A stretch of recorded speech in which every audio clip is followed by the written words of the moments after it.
വീഡിയോയിൽ ക്യുസാറ്റ് കാറ്റിന് എത്ര റാങ്ക് വേണം ഏകദേശം ഐഡിയ എന്ന് വെച്ച് കഴിഞ്ഞാൽ ലാസ്റ്റ് ഇയർ അതായത് 2023 ഡീറ്റെയിൽസ് ആണ് ഇവിടെ അവൈലബിൾ ആയിട്ടുള്ളത്. ഇപ്പൊ പറയുന്ന കുറച്ച് കാര്യങ്ങൾ ശ്രദ്ധിക്കുക. ഇവിടെ എന്റെ കോണ്ടാക്റ്റിലുള്ള 4 പേര് അണ്ടർ 400 വന്നവര് ക്യുസാറ്റ് ചൂസ് ചെയ്തിട്ടില്ല. അപ്പൊ അവിടെ ഇനി പറയാനുള്ളത്, ക്യുസാറ്റ് കിട്ടുന്ന പലരും ഹൈ റാങ്ക് ആണെങ്കിൽ അവർ CET, TKM അല്ലെങ്കിൽ അവരുടെ അടുത്ത് GC തൃശ്ശൂരോ വീടിനടുത്തുള്ള ഒരു കോളേജോ ഒക്കെ പ്രിഫർ ചെയ്യുന്നതുകൊണ്ട് ചിലപ്പോൾ ഫീസ് കൊണ്ടും ആയിരിക്കാം. അപ്പൊ അവർ ആ ഒരു ഇത് പ്രിഫർ ചെയ്യുന്നതുകൊണ്ട് ഈ ഒരു റാങ്കിലെ വ്യത്യാസം എന്ന് വെച്ച് കഴിഞ്ഞാൽ കുറച്ച് പേര് ടോപ്പ് റാങ്കിൽ നിന്ന് ഔട്ട് ആവുന്നുണ്ട്. അപ്പൊ ഈ ഒരു റാങ്കിന് വേരിയേഷൻ വരാം. ആ 4 പേര് കയറിയിരുന്നെങ്കിൽ ഈ റാങ്ക് കുറച്ചും കൂടി ഹൈ ആയേനെ. അപ്പൊ അങ്ങനെയുള്ള ആളുകൾ പോകത്തില്ല എന്നുള്ളത് നമുക്കത് പറയാൻ പറ്റത്തില്ല. അത് ഡിപ്പെൻഡ് ചെയ്തിരിക്കും, അത് അവരുടെ പ്രിഫറൻസ് അനുസരിച്ചിരിക്കും. രണ്ടാമത്തെ കാര്യം, ഇത് തേർഡ് അലോട്ട്മെന്റോ സ്പോട്ടോ കഴിഞ്ഞിട്ട് വന്നതായിരിക്കാം. അപ്പൊ ഈ സ്പോട്ട് ആണെന്ന് എനിക്ക് അറിയത്തില്ല. സ്പോട്ട് ആണെങ്കിൽ ഇത് ഒരുപാട് വേരിയേഷൻ വരും. കാരണം എന്ന് വെച്ച് കഴിഞ്ഞാൽ ചിലപ്പം 433 വന്ന് ചിലപ്പോൾ 300 ഇവിടെ സ്റ്റേറ്റ് മെറിറ്റ് ഫുൾ ആവും. ഓൾ ഇന്ത്യ കോട്ട ചിലപ്പോൾ 723 വരെ പോയി. ചിലപ്പോൾ 600 കഴിഞ്ഞിട്ട് അടുത്ത റാങ്ക് 723 ആയിരിക്കും അപ്ലൈ ചെയ്തത്. അപ്പൊ ഈ ഒരു റാങ്ക് ഡീറ്റെയിൽസിലുള്ളവര് അലോട്ട്മെന്റ് വയ്ക്കുന്ന പ്രൊസീജിയർ അനുസരിച്ച് ഇത് മാറും. അത് ഓരോ കൊല്ലത്തെയും ബ്രാഞ്ചിന് വരുന്ന പ്രിഫറൻസും ആ യൂണിവേഴ്സിറ്റിക്ക് കൊടുക്കുന്ന പ്രിഫറൻസും അനുസരിച്ച് മാറിയും തിരിഞ്ഞും വരും. അപ്പോഴത്തേക്കും കാറ്റിന് വന്ന റാങ്ക് ഡീറ്റെയിൽസിനകത്ത് ഇമ്പോർട്ടന്റ് ആയിട്ട് എല്ലാവരും ചോദിക്കുന്ന കുറച്ച് ബ്രാഞ്ചുകൾ ഒഴിച്ചാൽ ബാക്കി എല്ലാത്തിന്റെ ലിങ്ക് ഞാൻ കമന്റിൽ പിൻ ചെയ്തേ. അപ്പൊ ഇവിടെ ആദ്യം ഞാൻ എടുത്തേക്കുന്നതെന്ന് പറഞ്ഞു കഴിഞ്ഞാൽ MSc കോഴ്സുകളുണ്ട്, പിന്നെ ഷിപ്പ് ബിൽഡിങ്ങിന്റെ മാത്രം ഞാൻ ഇവിടെ ഇങ്ങനെ എഴുതിയിട്ടുണ്ട്. പിന്നെ നമുക്ക് വേണ്ട കുറച്ച് എൻ്റെ അടുത്ത് മെയിൻ ആയിട്ട് ചോദിച്ചിരിക്കുന്ന 4 ബ്രാഞ്ച് അത്രേ ഞാൻ എടുത്തുള്ളൂ. ഇവിടെ പറയുന്ന കാര്യം, MSc കോഴ്സിന്റെ ജനറൽ റാങ്ക് ക്ലോസിംഗ് റാങ്ക് ഉണ്ടോ? കെമിസ്ട്രിക്ക് 53, മാത്സിന് 59, ഫിസിക്സിന് 60, MSc ബയോയ്ക്ക് 28, ഓൾ ഇന്ത്യ കോട്ട എടുത്തു കഴിഞ്ഞാൽ 29, 55, 62, 62 ഈ ഒരു റേഞ്ചിലാണ് വന്നേക്കുന്നത്. ഇത് ചിലപ്പോൾ 1-2 വാല്യൂസ് മിസ്സിങ് വരാൻ, കാരണം മൊബൈലിൽ നോക്കി എഴുതിയതാണ്, അതിന്റെ ഒരു വേരിയേഷൻ ഉണ്ട്. അപ്പൊ ഇവിടെ ഇനി പറയുന്ന കാര്യം എന്ന് വെച്ച് കഴിഞ്ഞാൽ, നിങ്ങൾ MSc കോഴ്സ് നോക്കുന്നവരാണ്, ഇതെല്ലാം UGയുടെ ആണ്, ഇന്റഗ്രേറ്റഡ് MSc ആണ്, BSc MSc കൂടി ഉള്ളത്. ഇപ്പൊ UG കോഴ്സിന്റെ മാത്രമേ നമ്മളിപ്പോൾ പറയുന്നുള്ളൂ. അപ്പൊ നിങ്ങൾ നോക്കുവാണെങ്കിൽ ഇവിടെ ഏകദേശം നിങ്ങളെ കാറ്റഗറി ഒരുപാട് ഡിപ്പെൻഡ് ചെയ്തിരിക്കും നിങ്ങൾക്ക് കിട്ടാനുള്ള ചാൻസ്. അതായത് നിങ്ങളുടെ ലെവൽ ഓഫ് പ്രിപ്പറേഷൻ നിങ്ങളുടെ കാറ്റഗറി അനുസരിച്ച് നിങ്ങൾ ഹൈ ആക്കുക, അല്ലെങ്കിൽ ആ ഒരു രീതിയിൽ പിടിക്കുക. ഇവിടെ MSc കാലത്ത് എനിക്ക് പറയാനുള്ളത്, കഴിഞ്ഞ തവണ എൻ്റെ അടുത്ത് ഒരുപാട് ആളുകൾ ചോദിച്ചു 120 റാങ്ക് കിട്ടി അഡ്മിഷൻ കിട്ടും എന്നുള്ളത്. MScക്ക് കമ്പാരിറ്റീവ്ലി MScക്കുള്ള കോമ്പറ്റീഷൻ ബിടെക്കിനെ വെച്ചതും കുറവാണ്. കാരണം ഞാനൊന്നും MSc എക്സാം എഴുതിയിട്ടില്ല. അപ്പം ടെസ്റ്റ് കോഡ് 101 ആയി നമ്മുടെ ബിടെക്കിനായിരിക്കും കുറെ കൂടി കോമ്പറ്റീഷൻ ഉള്ളത്. അപ്പൊ MScക്കാര് അറിയേണ്ട കാര്യം, നിങ്ങൾക്ക് ജനറൽ സീറ്റ് അല്ലെങ്കിൽ ഒരു ഓവറോൾ സീറ്റ് എടുത്തു കഴിഞ്ഞാൽ 100 താഴെ സീറ്റ് അവൈലബിൾ ആയിട്ടുള്ളൂ. അപ്പൊ ജനറൽ കാറ്റഗറി കൂടി ആണെങ്കിൽ നിങ്ങൾക്ക് ഒരു 30 സീറ്റ് അല്ലെങ്കിൽ ഇതിൽ നിന്ന് ഏകദേശം ഒരു 30 സീറ്റോളം പല കാറ്റഗറീസിലും വരുന്നുള്ളൂ. കാരണം ഈ 55 കിട്ടിയ 55 ഹൈ റാങ്ക് ഉള്ള ഒരാൾ ബയോ ആയിരുന്നു ചൂസ് ചെയ്തെങ്കിൽ അവിടെ ആളുകൾ പോവാം. അപ്പോഴത്തേക്കും സീറ്റിന്റെ കൗണ്ട് ഒരു 30ഓളം സീറ്റേ അവൈലബിൾ ആയിട്ടുള്ളൂ. അതായത് MSc കോഴ്സുകൾക്ക് സീറ്റുകൾ ലിമിറ്റഡ് ആണ്. നിങ്ങൾക്ക് ഒരു അണ്ടർ 50 റാങ്ക് അല്ലെങ്കിൽ അണ്ടർ 60 ഉണ്ടെങ്കിലേ കിട്ടത്തുള്ളൂ. എനിക്ക് ബയോ ഒക്കെ ആണെങ്കിൽ നിങ്ങൾക്ക് അണ്ടർ 30 തന്നെ വേണം. അപ്പൊ അത് നിങ്ങൾക്ക് അത്രയും ടൈറ്റ് ആണെന്നുള്ള മനസ്സിലായല്ലോ. പിന്നെ ഡിഫറെന്റ് കാറ്റഗറി അനുസരിച്ച് അങ്ങോട്ട് പുഷ് ചെയ്യും. ഓക്കെ, ഈ കാറ്റഗറി അനുസരിച്ച് പല രീതിയിലോട്ട് റാങ്ക് പുഷ് ചെയ്യും. 200, 300, 5000, 1700 അത് കാറ്റഗറി അനുസരിച്ച് പുഷ് ചെയ്യും. അപ്പൊ നിങ്ങളെ കാറ്റഗറി നിങ്ങൾ നോക്കിയിട്ട് ആ ഒരു കോമ്പറ്റീഷൻ മനസ്സിലാക്കുക. അപ്പൊ അതാണ് നിങ്ങൾ റാങ്ക് ലിസ്റ്റ് പ്രിഫർ നോക്കേണ്ടതെന്ന് വെച്ച് കഴിഞ്ഞാൽ, നിങ്ങൾ ഏത് ലെവലിലാണ് നിങ്ങളുടെ പ്രിപ്പറേഷൻ വേണ്ടതെന്നുള്ളത് നിങ്ങൾക്ക് ഇവിടുന്ന് മനസ്സിലാവും, നിങ്ങളുടെ കാറ്റഗറി അനുസരിച്ച്. ഇനി നോക്കിക്കേ, ഇവിടെ വേറൊരു കാര്യമുണ്ട്. ഓൾ ഇന്ത്യ കോട്ട സീറ്റും ജനറൽ ഇത് സ്റ്റേറ്റ് മെറിറ്റ് സീറ്റുമാണ്. സ്റ്റേറ്റ് മെറിറ്റ് സീറ്റിനകത്ത് ഒരു റാങ്ക് കുറയുമ്പോൾ ഫീസ് ഡബിൾ ആവും. അതായത് ഓൾ ഇന്ത്യ കോട്ട സീറ്റിന് 25, 26 ആണ് ഫീസ്. സ്റ്റേറ്റ് മെറിറ്റ് സീറ്റിന് ഓൾ ഇന്ത്യ കോട്ട ആകുമ്പോൾ 52 ആവും. അപ്പൊ നിങ്ങളുടെ റാങ്ക് കുറച്ചുകൂടി പുഷ് ചെയ്ത് കഴിഞ്ഞാൽ നിങ്ങൾക്ക് ഫീസ് കുറെ ലാഭിക്കാൻ പറ്റും. ഏകദേശം നിങ്ങൾക്കൊരു 2 ലക്ഷത്തോളം നിങ്ങൾക്ക് 4 കൊല്ലം പഠിച്ചിറങ്ങുമ്പോഴത്തേക്ക് ലാഭം കിട്ടും. ഇതാണ് MSc കോഴ്സിനകത്തുള്ള റാങ്ക് ഡീറ്റെയിൽസ്. ഇനി ഇതെന്ന് പറഞ്ഞു കഴിഞ്ഞാൽ കുറച്ച് പേരെ അടുത്ത് ഷിപ്പ് ബിൽഡിങ്ങിനെ പറ്റി ചോദിച്ചു. അപ്പൊ ഷിപ്പ് ബിൽഡിങ്ങിന് വരുന്നതെന്ന് വെച്ച് കഴിഞ്ഞാൽ ഇത് ജനറൽ സ്റ്റേറ്റ് മെറിറ്റ് ആണ്. അതിനകത്ത് ഓൾ ഇന്ത്യ കോട്ടയിന് ഡിഫറൻസ് ഇല്ല. സ്റ്റേറ്റ് മെറിറ്റ് ആണെന്നാ തോന്നുന്നത്, അല്ലെങ്കിൽ അതിന് ഓൾ ഇന്ത്യ കോട്ട ഉള്ളതെന്നാ തോന്നുന്നത്. അപ്പൊ അത് ഡിഫറൻഷിയേറ്റ് ചെയ്തൊന്നും നോക്കിയിട്ടില്ല. കാറ്റഗറി നോക്കി, ഇത് ജനറൽ കാറ്റഗറിയാണ്. ഇത്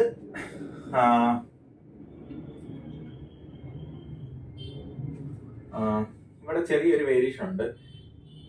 ബാക്കിയൊക്കെ ഞാൻ കറക്റ്റ് ആയിട്ട് എഴുതിയിരിക്കുന്നത്. ഇവിടെ എനിക്ക് തോന്നുന്നു ഇവിടെ ഏതോ ഒരു കാറ്റഗറി ഒന്നും മിസ്സായിട്ടുണ്ട്. അതായത് ജനറൽ ആണെങ്കിൽ നിങ്ങൾക്ക് ഒരു 720 റേഞ്ച് അല്ലെങ്കിൽ 700-നകത്ത് അണ്ടറിൽ റാങ്ക് വന്നാലേ കിട്ടത്തുള്ളൂ. ഇനി നിങ്ങൾക്ക് ETV കാറ്റഗറി ആണെങ്കിൽ നിങ്ങൾക്ക് 1060, MSM ഉണ്ടെങ്കിൽ 870, KSC ആണെങ്കിൽ നിങ്ങൾക്ക് 755, 7552, KST ആണെങ്കിൽ നിങ്ങൾക്ക് 4300. അപ്പോഴത്തേക്ക് നോക്കി, ഇതാണ് അതിന്റെ ഒരു അപ്രോക്സിമേറ്റ് റേഞ്ച്. പ്രോപ്പർ ആയിട്ടുള്ള ഐഡിയ കിട്ടണമെങ്കിൽ നിങ്ങൾ ഞാൻ ഈ കമന്റിൽ കൊടുത്തിരിക്കുന്ന ലിങ്ക് കയറി കഴിഞ്ഞാൽ നിങ്ങൾക്ക് കിട്ടും. അപ്പോഴത്തേക്കും ഈ ഒരു സംഭവമാണ് നിങ്ങൾക്ക് ഷിപ്പ് ബിൽഡിങ്ങിന് ഏകദേശം അപ്രോക്സിമേറ്റ്ലി നമുക്കൊരു 720 തൊട്ട് കൺസിഡർ ചെയ്യാം. അത് കാറ്റഗറി അനുസരിച്ച് വേരിയേഷൻ വരും. ഇതൊക്കെയാണ് ഈ 2 കോഴ്സ്. ഇനി നമ്മളുടെ ടെസ്റ്റ് കോഡ് 101, അതായത് നമ്മൾ മെയിനായിട്ടും നമ്മുടെ ചാനലിൽ മെയിനായിട്ട് ഫോക്കസ് ചെയ്യുന്ന എക്സാം ടെസ്റ്റ് കോഡ് 101 ആണ്. അപ്പൊ ഞാൻ ഇതേ ഫോക്കസ് ചെയ്യുന്നുള്ളൂ, നമ്മൾ ഇതിന്റെ മാക്സ്. ഇവിടെ എന്ന് പറഞ്ഞു കഴിഞ്ഞാൽ CS-ന്റെ സ്റ്റേറ്റ് മെറിറ്റും ഉണ്ട്, ഓൾ ഇന്ത്യ കോട്ടയും ഉണ്ട്. അപ്പോഴത്തേക്ക് സ്റ്റേറ്റ് മെറിറ്റ് ഓൾ ഇന്ത്യ കോട്ടയും നിങ്ങൾക്ക് ഇതെന്താണ്, ഞാൻ എടുത്തേക്കുന്ന ക്യാമ്പസ് സ്കൂൾ ഓഫ് എഞ്ചിനീയറിംഗ് മാത്രമേ ഉള്ളൂ. സെക്കൻഡ് ക്യാമ്പസ് ഞാൻ കൺസിഡർ ചെയ്യുന്നില്ല. അപ്പൊ സ്കൂൾ ഓഫ് എഞ്ചിനീയറിംഗിൽ സ്റ്റേറ്റ് മെറിറ്റ് ഇത്രയും, ഓൾ ഇന്ത്യ കോട്ട ഇത്രയും കണ്ടോ. അപ്പൊ ഇത് വേരിയേഷൻ വരും, ഞാൻ ആദ്യം പറഞ്ഞ കുറച്ച് ക്രൈറ്റീരിയ അനുസരിച്ച്. ഇനി ETV ആണെങ്കിൽ 500 മതി. ETBയുടെ ഓൾ ഇന്ത്യ കോട്ടയാണെങ്കിൽ 1000 എബോവ് മതി. MSM ആണെങ്കിൽ 600, MSM ഓൾ ഇന്ത്യ കോട്ടയാണെങ്കിൽ 800, KSC ആണെങ്കിൽ 4043, ഇതാകുമ്പോൾ 9000, 10000 അടുത്ത് മതി. അതേപോലെ തന്നെ IT ആണെങ്കിൽ ഇവിടെ 1000, 1300, ഇവിടെ 2100. ഇവിടെ നോക്കിക്കഴിഞ്ഞാൽ 2300, ഇവിടെ 2700. ബാക്കി അതനുസരിച്ച് മാറും. ഇനി EC ആണെങ്കിൽ ECക്കും അത്യാവശ്യം IT-യെക്കാട്ടിലും ടൈറ്റ്നസ് ഉണ്ട് കണ്ടോ. CS കഴിഞ്ഞ് കഴിഞ്ഞാൽ പിന്നെ മെയിൻ ക്യാമ്പസിൽ വരുന്ന ടൈറ്റ് എന്താണ്, IT കഴിയുമ്പോഴത്തേക്ക് IT ആകുമ്പോൾ ഇതൊക്കെയാണ് റാങ്ക് 1000. അതായത് നിങ്ങൾക്ക് ഇപ്പൊ EC വേണമെങ്കിൽ നിങ്ങൾ ജനറൽ കാറ്റഗറി നിങ്ങൾക്ക് അണ്ടർ 1600 ഉണ്ടെങ്കിൽ സേഫ് ആണ്. അതും സേഫ് അല്ല, അത് ഡിപ്പെൻഡ് ചെയ്തിരിക്കും അലോട്ട്മെന്റ് വയ്ക്കുന്ന നമുക്ക്. അപ്പോഴത്തേക്കും നിങ്ങൾക്ക് ഒരു 1300 പിക്ക് ചെയ്യാം. അതാണെങ്കിൽ നിങ്ങൾക്ക് കിട്ടുമെന്ന് ഏകദേശം ഉറപ്പാണ്.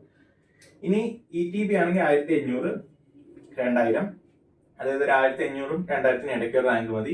MSM ആണെങ്കിൽ നിങ്ങൾക്ക് 1500 റേഞ്ച് മതി. KSC ആണെങ്കിൽ നിങ്ങൾക്ക് 11000 മതി. ഇനി fire and safety. Fire and സേഫ്റ്റിയും കുറെ പേര് എന്നോട് ചോദിക്കുന്നുണ്ട്. ഫയർ ആൻഡ് സേഫ്റ്റിക്ക് കമ്പാരിറ്റീവ്ലി എന്റെ അടുത്ത് ചോദിച്ച ആളുകളിൽ ഒരു 5 പേര് ചോദിച്ചിട്ടുണ്ടെങ്കിൽ 3 പേര് ഫയർ ആൻഡ് സേഫ്റ്റി ആണ്. അതായത് ഫയർ ആൻഡ് സേഫ്റ്റിയുടെ ഡിമാൻഡ് നിങ്ങളായിട്ട് സംസാരിക്കുമ്പോൾ എനിക്ക് മനസ്സിലായത് ഡിമാൻഡ് കൂടിയിട്ടുണ്ട്.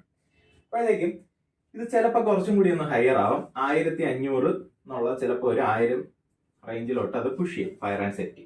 അത് സ്റ്റേറ്റ് മെറിറ്റ്. ഓൾ ഇന്ത്യ കോട്ട ആണെങ്കിൽ അത് 3200 പോയിട്ടുണ്ട്. ഇനി ETV ആണെങ്കിൽ 2500 റേഞ്ച്, അതായത് 2000 അല്ലെങ്കിൽ ഒരു 1800 റേഞ്ച് വരാൻ നമുക്ക് എക്സ്പെക്ട് ചെയ്യാം. ഇത് നമുക്ക് എന്താണ് ഒരു 3000 റേഞ്ച് അല്ലെങ്കിൽ ഒരു 2800 റേഞ്ച് നമുക്ക് എക്സ്പെക്ട് ചെയ്യാം. അത് പറയുന്നതിന് ഞാൻ പറഞ്ഞ ക്രൈറ്റീരിയ ഉണ്ടല്ലോ, ചിലപ്പോൾ കുറെ പേര് വയ്ക്കാത്തോണ്ടായിരിക്കും അലോട്ട്മെന്റ് ചേഞ്ച് വരാം. പിന്നെ ഇത് എന്താണ് അതിലുള്ള പ്രിഫറൻസ് മാറുന്നത്, എല്ലാ കാര്യങ്ങളും നമുക്ക് ഫാക്ടേഴ്സ് ആണ്, നമുക്ക് പറയാൻ പറ്റത്തില്ല എങ്ങനെയാണ് ഇത് റിജക്ട് ആവുന്നത്. ഇനി KSC ആണെങ്കിൽ ഇവിടെ 8000, 12750.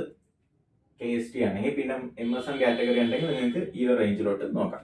ഇതൊക്കെ ഒരു അപ്രോക്സിമേറ്റ് ഐഡിയ ആണ്.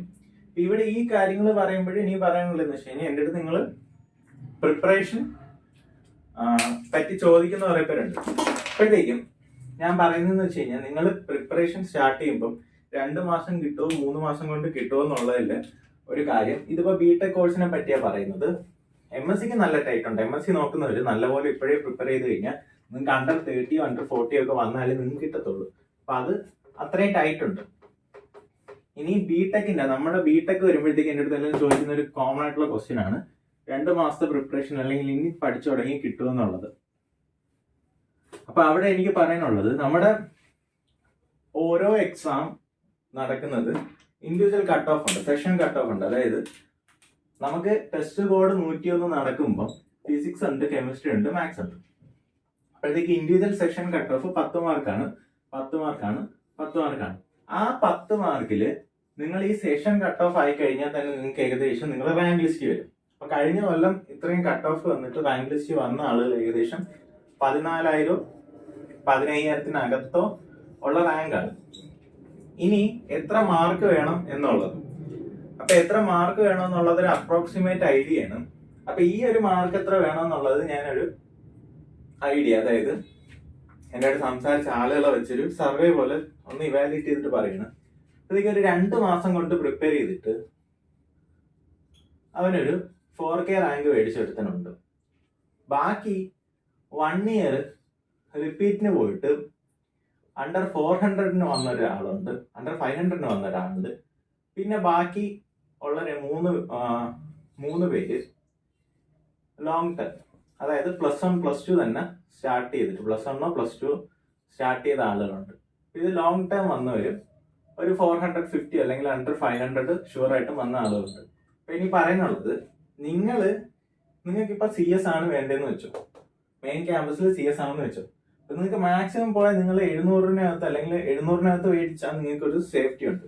അപ്പൊ ഇവിടെ എന്ന് പറഞ്ഞു കഴിഞ്ഞാൽ നിങ്ങൾക്ക് ഇൻഡിവിജ്വൽ കട്ട് ഓഫ് മാത്രമാണ് കയറുന്നതെങ്കിൽ നിങ്ങൾക്ക് ഏകദേശം കിട്ടുന്ന റാങ്ക് 15,000 റേഞ്ച് ആയിരിക്കും. അതായത് നിങ്ങളൊരു ഈ ഒരു എക്സാമിൽ ഒരു 20-30 ക്വസ്റ്റ്യൻ വെച്ച് അറ്റൻഡ് ചെയ്ത് കഴിഞ്ഞാൽ, അതായത് 225 ക്വസ്റ്റ്യനിലൊരു 50 ക്വസ്റ്റ്യനോളം അറ്റൻഡ് ചെയ്ത് തന്നെ നിങ്ങൾക്കൊരു 11K അല്ലെങ്കിൽ 10K റാങ്ക് ഞാൻ എക്സ്പെക്ട് ചെയ്യുന്നത്. അപ്പൊ നിങ്ങൾ ഇവിടെ എത്തുമ്പോഴത്തേക്ക് എവരുടെയൊക്കെ ഒരു പെർഫോമൻസ് വെച്ച് നമ്മളൊന്ന് കമ്പയർ ചെയ്ത് കഴിഞ്ഞാൽ ഇവർ ഏകദേശം ഒരു 60% 70% എഴുതുന്ന പിള്ളേരാണ്. അപ്പൊ എങ്ങനെ പോയാലും ഇവരൊരു 150 ക്വസ്റ്റ്യൻ അല്ലെങ്കിൽ എത്രയാണ് 170 ക്വസ്റ്റ്യനോളം അറ്റൻഡ് ചെയ്യാൻ കേപ്പബിലിറ്റി ഉള്ള ആളുകളാണ്. അതെന്താന്ന് വെച്ച് കഴിഞ്ഞാൽ ഈ വന്ന ആളുകൾക്ക് എപ്പോഴും എനിക്ക് കോൺടാക്ട് ഉള്ളപ്പോൾ ഇടയ്ക്ക് ക്വസ്റ്റ്യൻസ് സെൻഡ് ചെയ്യും. അപ്പൊ ഞാനും ഇടയ്ക്ക് അവർക്ക് ക്വസ്റ്റ്യൻ സെൻഡ് ചെയ്തിട്ട് ചെയ്യാവോന്ന് ചോദിക്കും. അപ്പൊ അവന്മാർ ചെയ്ത് അയക്കുമ്പോൾ എനിക്ക് അറിയാം അവന്മാർ ഏത് സ്റ്റെപ്പാണ് ഫോളോ ചെയ്യുന്നത്, അവരെങ്ങനെയായിരുന്നു പ്രിപ്പയർ ചെയ്തിരുന്നത്, അല്ലെങ്കിൽ അവരുടെ സ്റ്റെപ്സ് എന്താണ്, എത്രത്തോളം ഫാസ്റ്റ് ആണ്, എങ്ങനെ അവർ ചെയ്യും. ഈ ഒരു ഇവാലുവേഷൻ വെച്ചപ്പോൾ എനിക്ക് കിട്ടിയൊരു ഐഡിയ എന്ന് വെച്ച് കഴിഞ്ഞാൽ ഇവരെല്ലാവരും എങ്ങനെ പോയാലും ഒരു 170 തൊട്ട് 180 വരെ എഴുതാൻ കപ്പാസിറ്റി ഉള്ള ആളുകളാണ്. അപ്പോഴത്തേക്ക് നിങ്ങൾ എയിം ചെയ്യുന്നത്, നിങ്ങളിപ്പോൾ ഒരു ജനറൽ കാറ്റഗറിയാണ്, നിങ്ങൾക്ക് CS വേണം, നിങ്ങൾ ഒരു 1K എബോ നോക്കി കഴിഞ്ഞ് കഴിഞ്ഞാൽ നിങ്ങൾ മെയിൻ ക്യാമ്പസിലോട്ട് നോക്കേണ്ട ആവശ്യമില്ല, നിങ്ങൾക്ക് കിട്ടാനേ പോകണ്ട. അപ്പോഴത്തേക്കും നിങ്ങൾ ആ ഒരു ലെവലിലോട്ട് നിങ്ങളെ പ്രിപ്പറേഷൻ പുഷ് ചെയ്താലേ കിട്ടത്തുള്ളൂ. ഇനി നിങ്ങൾക്ക് ഒരു കാറ്റഗറി ഉണ്ടെങ്കിൽ നോക്കിക്കേ, ഇപ്പൊ നിങ്ങളെ കാറ്റഗറി വരുമ്പോൾ നിങ്ങൾക്ക് ഒരു 9,000 റാങ്ക് മതി. നിങ്ങൾ എങ്ങനെ പോയാലും ഒരു 30 അല്ലെങ്കിൽ 50-60 ക്വസ്റ്റ്യൻ എഴുതി കഴിഞ്ഞാൽ സുഖമായിട്ട് നിങ്ങൾക്ക് കിട്ടും. അത് നിങ്ങൾ PYക്ക് റെഫർ ചെയ്തോട്ട് പോയാൽ തന്നെ മതി. ചിലപ്പോൾ നിങ്ങൾ 1 മാസത്തെ പ്രിപ്പറേഷനിൽ കിട്ടും. ഇവിടെ പറയുന്ന കാര്യം വെച്ചാൽ പല വീഡിയോയിലും നിങ്ങൾ കാണും 2 മാസം കൊണ്ട് NIT കിട്ടി, അല്ലെങ്കിൽ 1 മന്ത് തൊട്ട് CET കിട്ടി. ഇവിടെ എന്ന് പറഞ്ഞു കഴിഞ്ഞാൽ ഒരേ ലെവല് പ്രിപ്പറേഷൻ എടുത്തിട്ട് നോക്കിക്കേ, ഇപ്പൊ ഈ ഒരു കാറ്റഗറി ഉള്ള ഒരാളുണ്ട് നോക്കി, ഇപ്പൊ നമുക്കൊരു കോഴ്സ് എടുക്കുമ്പോൾ ഇപ്പൊ മെയിൻ ക്യാമ്പസിൽ EC തന്നെ എടുത്തു കഴിഞ്ഞ് കഴിഞ്ഞാൽ അല്ലെങ്കിൽ CS തന്നെ എടുത്തു കഴിഞ്ഞാൽ ഒരേ കോഴ്സിന് പഠിക്കുന്ന 2 ആളുകളുടെ റാങ്കിന് ഒരു വേരിയേഷൻ കണ്ടു. അപ്പോഴത്തേക്ക് ഈ ഒരാൾ ചിലപ്പോൾ എന്താണ്, ഇതിന് മുന്നേ വന്നിരിക്കുന്ന ആളൊരു 8,000 റാങ്ക് ആണെങ്കിൽ അയാൾ ചിലപ്പോൾ 2 മാസത്തെ പ്രിപ്പറേഷൻ കൊണ്ടായിരിക്കും കയറി പോണത്. അല്ലെങ്കിൽ എന്താണ്, അയാൾ ഒരു മാസത്തെ അല്ലെങ്കിൽ ലാസ്റ്റ് 15 ഡേയ്സ് പ്രിപ്പറേഷൻ കൊണ്ട് അയാൾ ക്യുസാറ്റ് കാറ്റ് ക്രാക്ക് ചെയ്തു, CS മെയിൻ ക്യാമ്പസിൽ കിട്ടി. പക്ഷെ അതേപോലെ ഒരാൾ ഇങ്ങനെ എടുത്തു കഴിഞ്ഞാൽ ഇവിടോട്ട് കയറാൻ പറ്റുമോ? അപ്പൊ നിങ്ങളുടെ അഡ്മിഷന് കൂടുതലും ഡിപ്പെൻഡ് ചെയ്തിരിക്കും നിങ്ങൾ ഏത് കാറ്റഗറിയിലാണ്, നിങ്ങളുടെ ഏത് കോമ്പറ്റീഷനാണ് എന്ന് അറിഞ്ഞിട്ട് വേണം നിങ്ങൾ പ്രിപ്പറേഷനിലോട്ട് ഇറങ്ങാൻ. കാരണം നിങ്ങൾ മത്സരിക്കുന്നത് ഇവിടെ വരുമ്പോഴത്തേക്ക് നിങ്ങളുടെ ഒരു കോമ്പറ്റീഷൻ, ഫോർ എക്സാമ്പിൾ ഈ ഒരു റേഞ്ചിലാണെങ്കിൽ നിങ്ങളുടെ കോമ്പറ്റീഷൻ നടക്കുന്നത് ഒരു 4,000 3,000 റാങ്ക് 3,500 അവിടെ ആയിരിക്കും നിങ്ങൾ ടൈറ്റ് എടുക്കുന്നത്. പക്ഷെ നിങ്ങളൊരു കാറ്റഗറി എന്താണ്, നിങ്ങൾ ഈ ഒരു കാറ്റഗറിയാണ് എയിം ചെയ്യുന്നത്, നിങ്ങളുടെ കാറ്റഗറിയുടെ കോമ്പറ്റീഷൻ കിടക്കുന്നത് അണ്ടർ 500 വരെ. അപ്പൊ നിങ്ങൾ കൂടുതലും കോമ്പീറ്റ് ചെയ്യുന്നത് ഈ ലോങ് ടേം ആയിട്ട് 2 കൊല്ലം കൊണ്ട് ക്യുസാറ്റ് കാറ്റ് പ്രിപ്പയർ ചെയ്യുന്ന ആളുകളാണ്. അതായത് 2 കൊല്ലത്തെ പ്രിപ്പറേഷന് നിങ്ങൾക്ക് ഒരു 5-6 മാസം കൊണ്ട് എങ്ങനെ ബീറ്റ് ചെയ്യാൻ പറ്റും, ആ ഒരു രീതിയിലോട്ട് നിങ്ങൾ ഇറങ്ങിയാലേ നിങ്ങൾക്ക് അവിടെ പിടിച്ചിരിക്കാൻ പറ്റത്തുള്ളൂ. കാരണം എന്ന് വെച്ച് കഴിഞ്ഞാൽ ഇത്രയും വരുമ്പോൾ ഇവരെല്ലാവരും ഇന്റഗ്രേറ്റഡുകാരാണ്. അതായത് ഇവിടെ ഞാൻ പറഞ്ഞില്ലേ അണ്ടർ 500 വന്ന 4 പേരെടുത്ത് ഞാൻ സംസാരിച്ചപ്പോൾ ഒരൊറ്റയാൾ എന്താണ് 1 ഇയർ പ്രിപ്പറേഷൻ, ബാക്കി 3 പേര് 2 കൊല്ലത്തെ ഇന്റഗ്രേറ്റഡുകാരാണ്. അപ്പൊ ഈ ഇന്റഗ്രേറ്റഡുകാര് എന്തായാലും സെങ്കേജ് മൊത്തം ചെയ്തിട്ടായിരിക്കും വരുന്നത്. സെങ്കേജ് തന്നെയാണ് കൂടുതലും ഉള്ളത്. അപ്പൊ ജെയുടെ പ്രിപ്പറേഷൻ നല്ലപോലെ ചെയ്ത ആളുകൾ ഇറങ്ങുമ്പോഴത്തേക്കും ഈ ഇത്രയൊരു റേഞ്ചിൽ നിങ്ങൾക്ക് നല്ല ജെയുടെ പ്രിപ്പറേഷൻ ആയിരിക്കും നിങ്ങൾക്ക് വേണ്ടത്. അപ്പൊ നിങ്ങളുടെ കാറ്റഗറി അനുസരിച്ച് വേണം നിങ്ങൾ പ്രിപ്പറേഷൻ നടക്കാൻ. ഇനി രണ്ടാമതൊരു കാര്യം എന്ന് വെച്ച് കഴിഞ്ഞാൽ ഏത് കോച്ചിങ് ഇൻസ്റ്റിറ്റ്യൂട്ട് പ്രിഫർ ചെയ്യണം എന്നുള്ളൊരു ചോദ്യം. ഞാൻ അവിടെ ജോയിൻ ചെയ്തു കിട്ടുമോ, ഇവിടെ ജോയിൻ ചെയ്ത് നല്ലതാണോ? അപ്പൊ അവിടുത്തെ കാര്യം എന്ന് വെച്ച് കഴിഞ്ഞാൽ വേറെ കോച്ചിങ് ഇൻസ്റ്റിറ്റ്യൂട്ടിന്റെ കാര്യമൊന്നും എനിക്കറിയത്തില്ല, കാരണം നമ്മളത് നോക്കാറില്ല. കാരണം നമുക്ക് നാട്ടിൽ വെച്ച് നോക്കുമ്പോൾ ഓൺലൈൻ ഓൺലൈൻ മാത്രമേ എനിക്കുള്ളൂ. ഞാൻ ക്ലാസ് പ്രൊവൈഡ് ചെയ്യുന്നു, ഞാൻ പഠിപ്പിക്കുന്നു. അപ്പൊ അതിൽ എന്തൊക്കെ എടുക്കുന്നു എന്ന് എനിക്കറിയാം. വേറെ ഒരു കോച്ചിങ് ഇൻസ്റ്റിറ്റ്യൂട്ടിന്റെ ആരെങ്കിലും എന്തെങ്കിലും അയച്ചു തന്നു കഴിഞ്ഞാൽ ഇത് കണ്ടോ, അല്ലെങ്കിൽ ഇങ്ങനെ ഒരു സംഭവം നടന്നു, അല്ലെങ്കിൽ ചുമ്മാ ബ്രൗസ് ചെയ്ത് പോകുമ്പോൾ എന്തെങ്കിലും കാണുവാണെങ്കിൽ ഒന്ന് എടുത്ത് നോക്കും. അതല്ല നമുക്ക് അവരെന്താ പഠിപ്പിക്കുന്നതെന്ന് അറിയത്തില്ല, അവർ ഏത് ലെവലിലാണ് പഠിപ്പിക്കുന്നത്, അവർ എത്ര കൊല്ലത്തെ ക്വസ്റ്റ്യൻ പേപ്പർ കവർ ചെയ്യും, അവരെന്തൊക്കെ ബേസിക്സ് തരുന്നു എന്നുള്ളത് നമുക്കറിയത്തില്ല. അപ്പോഴത്തേക്ക് ഞാൻ അതുകൊണ്ടാണ് ഒരു കോച്ചിങ് ഇൻസ്റ്റിറ്റ്യൂട്ടും പ്രിഫർ ചെയ്യാത്തത്. പിന്നെ ഞാൻ എങ്ങും പോകണ്ടെന്ന് പറയാത്ത കാര്യം എന്ന് വെച്ച് കഴിഞ്ഞാൽ നമുക്ക് ഫിസിക്സും മാത്സും ഇല്ല. ഫിസിക്സും മാത്സും അല്ല, ഫിസിക്സും കെമിസ്ട്രി ഇല്ല, എൻ്റെ ഒരു മാത്സ് മാത്രമേ ഉള്ളൂ. അപ്പം ഞാൻ പറയുന്നത് വെച്ച് കഴിഞ്ഞാൽ മാത്സ് ക്ലാസ് വേണമെന്നുള്ളവർക്ക് എന്നെ അപ്രോച്ച് ചെയ്ത് കഴിഞ്ഞാൽ എനിക്ക് മാത്സ് ക്ലാസ് തരാൻ പറ്റും. അതിലെന്തെങ്കിലും പോരായ്മ അല്ലെങ്കിൽ ഇമ്പ്രൂവ് ചെയ്യണമെങ്കിൽ അത് എനിക്ക് കൺട്രോൾ ചെയ്യാൻ പറ്റും. അപ്പോൾ ബാക്കി ഏത് കോച്ചിങ് ഇൻസ്റ്റിറ്റ്യൂട്ടിൽ പോകണമെന്നുള്ളത് നിങ്ങൾ നിങ്ങളുടെ ഒരു റിസ്കിൽ ആലോചിച്ചിട്ട് വേണം പോകാൻ. കാരണം എന്ന് വെച്ച് കഴിഞ്ഞാൽ എനിക്ക് അതിലൊരു ആൻസറും ഇല്ല. അപ്പം ഇന്ന കോച്ചിങ് ഇൻസ്റ്റിറ്റ്യൂട്ട് ഒന്നും ഞാൻ പ്രിഫർ ചെയ്യുന്നില്ല. ഞാൻ എൻ്റെ ക്ലാസ് പോലും ഞാൻ അത്രയും മാർക്കറ്റ് ചെയ്യുന്നില്ല. അപ്പോൾ ഇനി പറയാനുള്ളതെന്ന് വെച്ച് കഴിഞ്ഞാൽ നിങ്ങൾ എങ്ങനെ പ്രിപ്പയർ ചെയ്യുന്നു എന്നുള്ളത് നിങ്ങളെ കോമ്പറ്റീഷൻ എന്താണെന്ന് അവെയർ ചെയ്തിട്ടാണ് നിങ്ങൾ സ്റ്റാർട്ട് ചെയ്യാനായിട്ട്. അപ്പോഴത്തേക്കും ഇതാണ് നിങ്ങൾ നോക്കേണ്ടത്. പിന്നെ ഓൾ ഇന്ത്യ കോട്ടയിൽ നിങ്ങൾക്ക് വരുന്ന വേറൊരു പ്രശ്നം എന്ന് വെച്ച് കഴിഞ്ഞാൽ അതർ സ്റ്റേറ്റ് സ്റ്റുഡൻസ്, അതായത് അതർ സ്റ്റേറ്റ് സ്റ്റുഡൻസിനും ഉള്ളൊരു ഓപ്പർച്യൂണിറ്റി എന്താണ്, ഈ സ്റ്റേറ്റ് മെറിറ്റിനകത്ത് അവർ കയറി വരത്തില്ല. പക്ഷെ ഓൾ ഇന്ത്യ കോട്ടയിൽ വരുന്നത് അതർ സ്റ്റേറ്റ് സ്റ്റുഡൻസ് വരും. അപ്പൊ അതർ സ്റ്റേറ്റ് സ്റ്റുഡൻസ് നല്ലപോലെ പ്രിപ്പയർ ചെയ്യുന്നവരാണ്. അവർ മിക്കവാറും അവരുടെ ഒരു സ്റ്റേറ്റ് ബോർഡ് തന്നെ CBSE ലെവലിലാണ് എക്സാം പോകുന്നത്. മഹാരാഷ്ട്ര ആണെങ്കിലും വേറെ ആണെങ്കിലും ഒക്കെ എന്താണ് അവർ NCERTയുടെ CBSE എക്സാം തന്നെ എഴുതുന്നത്. അപ്പൊ അവരെ സംബന്ധിച്ചിടത്തോളം ഇത്രയൊരു ബാക്ക് എൻഡ് ഉണ്ട്. അപ്പൊ നിങ്ങൾ അതൊന്നും മനസ്സിലാക്കാൻ ഈ ഓൾ ഇന്ത്യ കോട്ടയിൽ ഈ ഒരു കാര്യം കയറി വരുന്നുണ്ട്. സ്റ്റേറ്റ് മെറിറ്റിലാണെങ്കിൽ ആ ഒരു കാര്യമില്ല, നിങ്ങൾക്ക് കുറച്ചൊരു അഡ്വാൻറ്റേജ് ഉണ്ട്. പക്ഷെ നിങ്ങളൊരു ടോപ്പ് റാങ്ക്, അതായത് അണ്ടർ 500 നോക്കുവാണെങ്കിൽ അല്ലെങ്കിൽ ഒരു അണ്ടർ 1000 ആണ് നോക്കുന്നതെങ്കിൽ നിങ്ങളുടെ കോമ്പറ്റീഷൻ എപ്പോഴും എന്തായിരിക്കും, ഈ ഇന്റഗ്രേറ്റഡ് കാർഡ് അത്രയൊരു ഹാർഡ് വർക്ക് അവർ ഇത്രയും ബിൽഡ് ചെയ്ത് വെച്ചിട്ടുണ്ട്. അതായത് എന്ത് ചോദിച്ചാലും, ഇപ്പൊ ലോക്കസ് ചോദിച്ചാലും എന്ത് ചോദിച്ചാലും അവർ നല്ല പോലെ ചെയ്യും, നല്ല പ്രാക്ടീസ് ഉണ്ട്. അപ്പൊ അത്രയും ഒരു ബാക്ക് എൻഡ് നിങ്ങൾക്ക് ബീറ്റ് ചെയ്യുന്ന രീതിയിൽ വേണം നിങ്ങൾ ഈ ഒരു 6 മാസം കൊണ്ട് ഡെവലപ്പ് ചെയ്തെടുക്കാൻ. അപ്പൊ ഞാൻ തന്നെയാണെങ്കിൽ ഞാൻ ഫുള്ള് +2 പഠിക്കുമ്പോൾ ആദ്യ ശർമ്മയൊക്കെ ഫുള്ളും ചെയ്തിട്ടാണ് നിൽക്കുന്നത്. കാരണം എനിക്ക് NCERT നല്ലപോലെ അറിയാം. NCERT എവിടെ നിന്ന് ചോദിച്ചാലും ഒരു ക്വസ്റ്റ്യൻ ചോദിച്ചാലും അത്രയും നല്ലപോലെ എഴുതാൻ അറിയാവുന്ന ഒരു ലെവലിലാണ് ഞാൻ എഴുതിയത്. അപ്പൊ അത്രയും എന്താണ് ആ ഒരു കോമ്പറ്റീഷനാണ് നിങ്ങളൊരു അണ്ടർ 1K നിങ്ങൾ എക്സ്പെക്ട് ചെയ്യേണ്ടത്. ബാക്കിയൊക്കെ വരുമ്പോഴത്തേക്ക് ഞാൻ പറഞ്ഞില്ലേ 4 മാസം കൊണ്ട് 2 മാസത്തെ പ്രിപ്പറേഷൻ കൊണ്ട് ഒരു 4K, അത് PYക്ക് നോക്കി കഴിഞ്ഞാൽ നിങ്ങൾക്ക് കിട്ടും. പക്ഷെ അങ്ങനെ നിങ്ങൾ 4K മേടിച്ച് കഴിഞ്ഞാൽ നിങ്ങൾക്ക് ഇവിടെ നിന്ന് കിട്ടാനുള്ള ഓപ്പർച്യൂണിറ്റി ഇല്ല. പക്ഷെ നിങ്ങളൊരു കാറ്റഗറി ഉണ്ടെങ്കിൽ നിങ്ങൾക്ക് അത് കിട്ടും. ഇതാണ് നിങ്ങൾ അഡ്മിഷൻ കിട്ടുന്നതിന്റെ ഒരു പകുതി പാർട്ട് നിങ്ങളുടെ കാറ്റഗറിയും പകുതി നിങ്ങളെ വർക്കുക. അപ്പൊ അതനുസരിച്ച് വേണം നിങ്ങൾ മോട്ടിവേഷൻ എടുക്കാൻ. അപ്പം ഈ ഒരു കാര്യം മോട്ടിവേഷൻ എടുക്കുമ്പോൾ നിങ്ങളത് മനസ്സിലാക്കുക. ഇപ്പൊ ഞാൻ പറയുക, എനിക്ക് 2 മാസത്തെ പ്രിപ്പറേഷനിൽ കിട്ടി. അപ്പൊ അവിടെ 2 കാര്യങ്ങളുണ്ട്. ഒന്ന്, നമ്മൾ ഏത് കാറ്റഗറി ബിലോങ് ചെയ്യുന്നു എന്നുള്ള ഒന്നാമത്തെ കാര്യം. രണ്ടാമത്തെ കാര്യം എന്ന് വെച്ച് കഴിഞ്ഞാൽ നമുക്ക് എത്രത്തോളം ബേസിക്സ് അറിയാം, അതൊരു ഭയങ്കര ഇമ്പോർട്ടൻ്റ് ആണ്. നമുക്ക് ബേസിക്സ് ഒന്നും അറിയത്തില്ലെങ്കിൽ നമ്മൾ 2 മാസം കൊണ്ട് എല്ലാം ചെയ്യാൻ പറ്റില്ല. അതായത് നല്ല ബേസിക്സ് അറിയാവുന്ന ഒരാൾ ചിലപ്പോൾ 1 മാസം കുറച്ച് PYQ ചെയ്യുമ്പോൾ തന്നെ അയാൾ ലെവലായി, അയാൾക്ക് നല്ലപോലെ ഇരുന്ന് ചെയ്യാൻ പറ്റും. അപ്പം ഇതൊക്കെ ഓരോരുത്തർ ആളുകളുടെ തിങ്കിങ് ലെവൽ അനുസരിച്ച് മാറിയും തിരിഞ്ഞും ഇരിക്കും. അപ്പോഴത്തേക്കും നിങ്ങൾ മാക്സിമം PYQs നോക്കിക്കഴിഞ്ഞാൽ ഭയങ്കര ഗുണമാണ്. കാരണം 2023 ക്വസ്റ്റ്യൻസ് തന്നെ കുറെ PYQs റിപ്പീറ്റഡ് ആയിട്ടാണ് ചോദിച്ചിരുന്നത്. കുറെ പാറ്റേൺസ് കുറെ ഉണ്ട്. ലോക്കസൊക്കെ എടുത്തു കഴിഞ്ഞ് കഴിഞ്ഞാൽ ഹൈപ്പർബോള ഒരു തവണ പണ്ട് ചോദിച്ചിട്ടുണ്ട്, ഇപ്പോഴും ചോദിച്ചു ലോക്കസിൽ. ബാക്കി കാര്യങ്ങളൊക്കെ സെയിം തന്നെയാണ്. സർക്കിൾ ചോദിക്കും, സ്ട്രെയിറ്റ് ലൈൻ ചോദിക്കും, ഹാഫ് പ്ലെയിൻ്റെ ചോദിക്കും. അതെല്ലാം എന്താണ് കോമൺ തന്നെയാണ്. PYQ നോക്കിക്കഴിഞ്ഞാൽ എങ്ങനെ പോയാലും നിങ്ങൾക്ക് ഒരു സ്പീഡ് കിട്ടും. ഒരു 10 മാക്സ് ഒരു 90 ക്വസ്റ്റ്യൻ ഉണ്ടെങ്കിൽ അതിലൊരു 40-45 ക്വസ്റ്റ്യൻ എന്തായാലും നിങ്ങൾക്ക് PYQs തന്നെ 50% ഐഡിയാസ് കവർ ആവും. പക്ഷെ അങ്ങോട്ടും ഇങ്ങോട്ട് തിരിച്ചു ചോദിക്കും. അത്രയേ ഉള്ളൂ കാര്യങ്ങൾ. അപ്പൊ എനിക്ക് പറയാനുള്ള ഇത്രയൊക്കെ ഉള്ളൂ. നിങ്ങൾ ആലോചിക്കുക.